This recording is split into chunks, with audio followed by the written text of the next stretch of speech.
بسم الله الرحمن الرحيم. الرحمن علم القرآن خلق الإنسان علمه البيان. الشمس والقمر بحسبان والنجم والشجر يسجدان والسماء رفعها ووضع الميزان ألا تطغوا في الميزان وأقيموا الوزن بالقسط ولا تخسروا الميزان والأرض وضعها للأنام فيها فاكهة والنخل ذات الأكمام والحب ذو العصف والريحان فبأي آلاء ربكما تكذبان. خلق الإنسان من صلصال كالفخار وخلق الجان من مارج من نار فبأي آلاء ربكما تكذبان. رب المشرقين ورب المغربين فبأي آلاء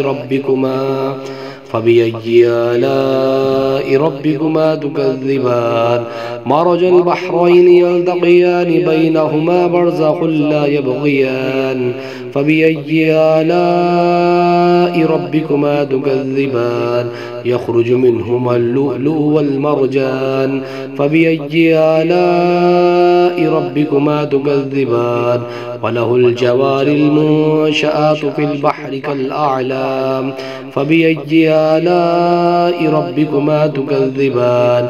كل من عليها فان ويبقى وجه ربك ذو الجلال والإكرام فبأي آلاء ربكما تكذبان.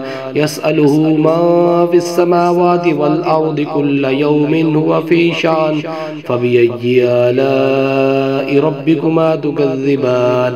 سنفرغ لكم أيها الثقلان فبأي آلاء ربكما تكذبان. يا معشر الجن والإنس إن استطعتم أن تنفذوا من أقطار السماوات والأرض فانفذوا لا تنفذون إلا بسلطان فبأي آلاء ربكما تكذبان. يرسل عليكما شواظ من نار ونحاس فلا تنتصران فبأي آلاء ربكما تكذبان. فإذا انشقت السماء فكانت وردة كالدهان فبأي آلاء ربكما تكذبان.